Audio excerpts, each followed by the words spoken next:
आज हम पढ़ने जा रहे हैं मैट्रिक्स मेथड से इक्वेशन को सॉल्व करना। जैसे ये इक्वेशन दी गई है x y z में तीन इक्वेशन दी गई होंगी, उसको मैट्रिक्स मेथड से सॉल्व करना होगा।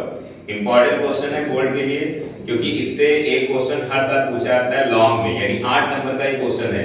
तो अच्छी तरह से तैयार करेंगे और समझेंगे इसमें कि आखिर हमें कौन कौन से स्टेप लिखने हैं। कहीं पे अगर लिखने में अगर दिक्कत करेंगे तो मार्क्स जो है वो कट सकते हैं। तो क्वेश्चन हमारा ये है x + y + z = 8, x - y + z = 2x + y - z = 1। सबसे पहले क्या करते हैं, लिखते हैं इन मैट्रिक्स फॉर्म, यानी आव्यूह रूप में लिखने पर स्टेप ध्यान रखने कि हमें लिखना क्या है। तो एक हम मैट्रिक्स बनाएंगे 3x3 की। पहले कॉलम में हम क्या लिखेंगे, x के जो कोफिशिएंट है यानी x के जो गुणांक है विद द साइन पहले कॉलम में, दूसरे में y के कोफिशिएंट 1 - 1 1, तीसरे में z के कोफिशिएंट 1 1 - 1। अगर कोई टर्म नहीं है तो उसकी जगह उसके कोफिशिएंट की जगह क्या लिख देंगे, 0 लिख देंगे। फिर बिल्कुल इसके पास में ही, ये नहीं कि बहुत दूर बना दें, बिल्कुल इसके पास में एक हम दूसरी मैट्रिक्स बनाएंगे, उसमें एक कॉलम में लिख देंगे x y z, यानी कॉलम मैट्रिक्स बनेगी। इक्वल लगाएंगे, फिर एक कॉलम मैट्रिक्स बनाएंगे और जो कांस्टेंट हैं इक्वल में लिखे हुए a 2 1 वो हम लिख देंगे। यानी जो इक्वेशन थी इसको हमने मैट्रिक्स के फॉर्म में लिख दिया। अगर इसको मल्टीप्लाई करके कंपेयर करें तो यही मिल जाएगा। ठीक, अब हम क्या करेंगे, इसे a लेट कर लेंगे, इसे x लेट कर लेंगे, इसे b लेट करेंगे। चाहे तो अलग अलग लिख सकते हैं, a बराबर ये, x बराबर ये, b बराबर ये, और ना चाहे तो ऐसे लिख दें। फिर x बराबर क्या हो जाएगा, ये जब a उस साइड जाएगा तो a इनवर्स हो जाएगा, क्योंकि ये नंबर नहीं है जो डिवाइड में a जाए, बल्कि ये मैट्रिक्स है, तो ये उस साइड जाएगी तो इनवर्स में हो जाएगी। x बराबर a inverse b, equation first. एक चीज का ध्यान रहे कि a इनवर्स b होगा, b a इनवर्स नहीं होगा, क्योंकि अगर b a इनवर्स लिख दिया तो मल्टीप्लाई पॉसिबल नहीं होगी। ठीक, अब ये जो a लिखा है इसका हम डिटरमिनेंट निकालेंगे, यानी डिटरमिनेंट a और इसको डिटरमिनेंट पे लिखेंगे। एक चीज और ध्यान रखनी है यहाँ पर कि साइन जो है वो डिटरमिनेंट का लगे अगर डिटरमिनेंट है, और मैट्रिक्स है तो मैट्रिक्स का साइन लगे। तो ये चीज ध्यान रखनी है कहाँ डिटरमिनेंट है और कहाँ मैट्रिक्स है। तो यहाँ डिटरमिनेंट का साइन लगाया और इसको लिख लिया। अब इसको ओपन करने में हम कहीं भी गलत ना करें, यानी बहुत हम ध्यान से इसको ओपन करें। तो नॉर्मली हम लोग पहली रो से ओपन करेंगे, तो यहाँ पर क्या लिखा है 1, तो लिखेंगे प्लस का 1। अब ये पहली रो में है और पहले कॉलम में है, इसको बंद कर लेंगे। इनकी मल्टीप्लाई 1 माइनस लगा के इनकी मल्टीप्लाई 1। ठीक, फिर ये क्या है 1, यहां पर माइनस लगाते हैं क्योंकि अल्टरनेट साइन हमारे चलते हैं, तो -1 पहली रो, दूसरे कॉलम में ये पड़ रहा है, बंद कर लिया। इनकी मल्टीप्लाई माइनस इनकी मल्टीप्लाई, तो -1 और -2। ठीक, ये हो गया। फिर ये क्या आएगा, प्लस का 1 पहली रो, तीसरे कॉलम में, बंद कर लिया। इनकी मल्टीप्लाई 1 माइनस लगा के इनकी मल्टीप्लाई यानी +2, तो ये तो 0 हो गया। ये -3 बाहर -1 है, +3, ये 3 हो गया यानी 6 आया। यानी जो डिटरमिनेंट a की वैल्यू है वो 0 नहीं आई, इसका मतलब a इनवर्स एग्जिस्ट करेगा, यानी उसका अस्तित्व है। अब हम क्या करेंगे, अब हम कोफैक्टर्स ऑफ a, यहां पर ध्यान रखना है कोफैक्टर्स ऑफ मैट्रिक्स a, यानी जो a मैट्रिक्स हमारी है ये वाली, इसके हम कोफैक्टर निकालेंगे यानी सहखंड निकालेंगे। ध्यान रखना है सहखंड निकालना है, सहखंडज नहीं। सहखंडज तो आव्यूह होता है, सहखंड उसके अवयव होते हैं, किसके, सहखंडज आव्यूह के। यहां पर अब हमें ध्यान रखना है जो सहखंड होता है, कोफैक्टर होते हैं, वो कैपिटल A और सफिक्स में 1 1 1 2 से रिप्रेजेंट करते हैं। यहां पर अगर स्मॉल a लिख दिया तो उसका मीनिंग हो जाएगा एलिमेंट, और एलिमेंट ये नहीं है बल्कि ये कोफैक्टर है, तो ये कैपिटल लेटर में ही लिखने हैं। A11 A12 A13 आगे भी लिखेंगे, फिलहाल अभी इतना पहले देखते हैं। इनके साइन अल्टरनेट चलते हैं, या ऐसे समझ लो कि इन दोनों को जोड़ने पर अगर हमें इवन यानी सम संख्या मिलती है तो प्लस का साइन बाहर होता है, और इन दोनों को जोड़ने पर अगर ऑड मिलता है यानी विषम मिलता है तो माइनस का साइन होता है। बाकी ध्यान रखो अल्टरनेट चलते हैं, प्लस से स्टार्ट करो अल्टरनेट बढ़ाते जाओ।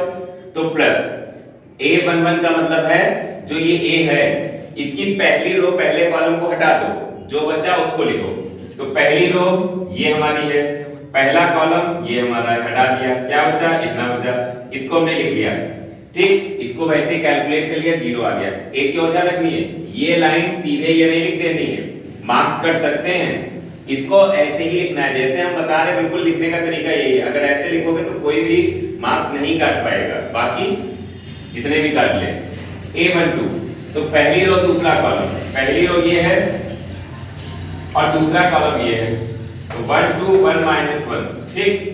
इसकी मल्टीप्लाई माइनस इसकी मल्टीप्लाई, कैलकुलेट कर लिया।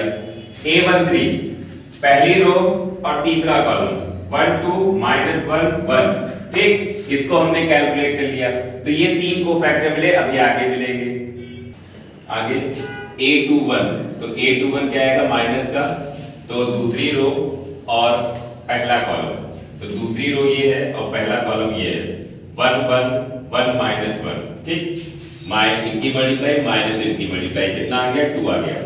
A22 यानी दूसरी रो और दूसरा कॉलम बंद करेंगे, तो क्या आया 1 2 1 -1, ठीक। इसकी मल्टीप्लाई माइनस लगा के इसकी मल्टीप्लाई यानी -3। A23 यानी माइनस आएगा, तो इनको ऐड करने पर 5 आ रहा है जो कि हमारा ऑड है, माइनस आया। तो दूसरी रो तीसरा कॉलम, तो 1 2 1 1, ठीक। इनकी मल्टीप्लाई माइनस इनकी मल्टीप्लाई, कितना आ गया 1। A31 तो तीसरी रो और पहला कॉलम, तो कितना आया 1 -1 1 1, कैलकुलेट कर लिया हमने। फिर A32 तीसरी रो दूसरा कॉलम 1 1 1 1, 0 आ गया। फिर तीसरी रो तीसरा कॉलम A33, इसकी वैल्यू निकाल ली। तो देखिए जब इनको लिखने का तरीका यही है, शॉर्ट में नहीं लिखेंगे, इस तरीके से लिखेंगे, कोई मार्क्स नहीं कट पाएगा। और इनमें गलतियां भी हो सकती हैं कि हमको सही से समझ में ना आए, पूरा मार्क गलत कर दे, जोड़ घटाना गलत कर दे, तो इसकी बहुत प्रैक्टिस करनी पड़ेगी। जब ज्यादा प्रैक्टिस होगी तो समस्या नहीं आएगी, तो इसकी प्रैक्टिस करें और आराम से 2 पेन का सहारा लें जब भी क्वेश्चन लगाएं, इस तरीके से बंद करके, तो आसानी से दिखेगा और हम लिख पाएंगे, ठीक। उसके बाद फिर लिखेंगे मैट्रिक्स मेड बाय कोफैक्टर्स, यानी सैकंडों से बना अवयव। ये जो हमारे आए हैं ये सब क्या है, सेकंड यानी कोफैक्टर्स। तो इसको हम एक नया नाम देंगे, क्योंकि हम पहली इक्वेशन जो हमने बनाई थी उसमें a x और b यूज कर चुके हैं, तो यहां हम c लिख लेंगे, ठीक। c इक्वल जो हमारे कोफैक्टर आए हैं उनको रो वाइज लिखेंगे, ठीक। तो 0 3 3 आए थे, फिर 2 -3 1, ये रो वाइज हम लिखेंगे। अब हम क्या करेंगे, अब हम एडजॉइंट ऑफ a निकालेंगे, ठीक है। तो अब हम निकालेंगे adjoint of a। Adjoint of a क्या होता है, जो हमारा सेकंड से बना अवयव है, मैट्रिक्स कोफैक्टर से बनी है, उसकी ट्रांसपोज मैट्रिक्स यानी परिवर्त अवयव यानी c डैश। c डैश में क्या होगा, जो c लिखा था उसकी रो को हम कॉलम में लिख देंगे, पहली रो को पहला कॉलम, दूसरी रो को दूसरा कॉलम, तीसरी रो को तीसरा कॉलम, ठीक। एडजॉइंट ऑफ a आ गया।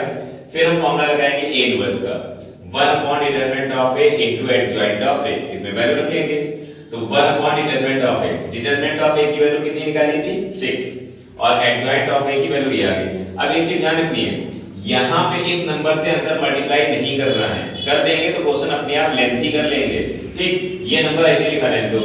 अब तो इक्वेशन फर्स्ट थी, क्या थी, x बराबर a इनवर्स b, इसमें वैल्यू पुट कर दो। x की वैल्यू क्या थी, matrix x y z, a inverse की ये जो आई है, b की वैल्यू क्या थी, मैट्रिक्स में 8 2 1। अब हम पहले इनकी मल्टीप्लाई करेंगे और फिर 6 से डिवाइड करेंगे, तो यहां मल्टीप्लाई आसान है, पहली रो पहला कॉलम, करेस्पॉन्डिंग एलिमेंट की मल्टीप्लाई की जाती है संगत अवयव की, तो 0 की 8 से 0, 2 की 2 से 4 और 2 की 1 से 4, यानी 0 + 4 + 2, ठीक। फिर दूसरी रो की पहले कॉलम से 8, 3 की 8 से 24, 3 -3 की 2 से -6 और ये 0, ठीक। तो 24 - 6 + 0।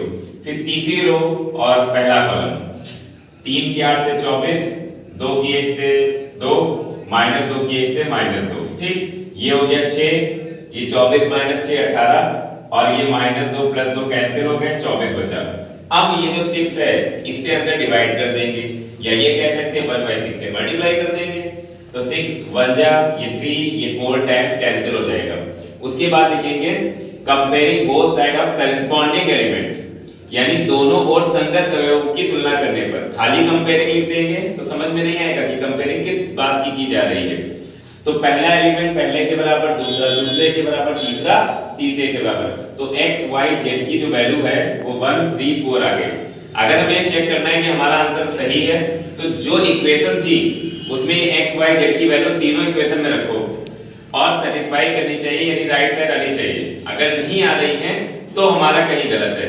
ये जो पूरा क्वेश्चन मैंने बताया, इसमें जैसा बताया अगर वैसा लिखेंगे तो कोई भी टीचर हमारी कॉपी चेक कर ले, एक भी मार्क्स काट नहीं पाएगा। और इसमें अगर हम कुछ भी मिस कर देंगे तो हो सकता है कि एक टीचर कॉपी चेक करे तो मार्क्स पूरे देते और दूसरा चेक करे तो ना दे।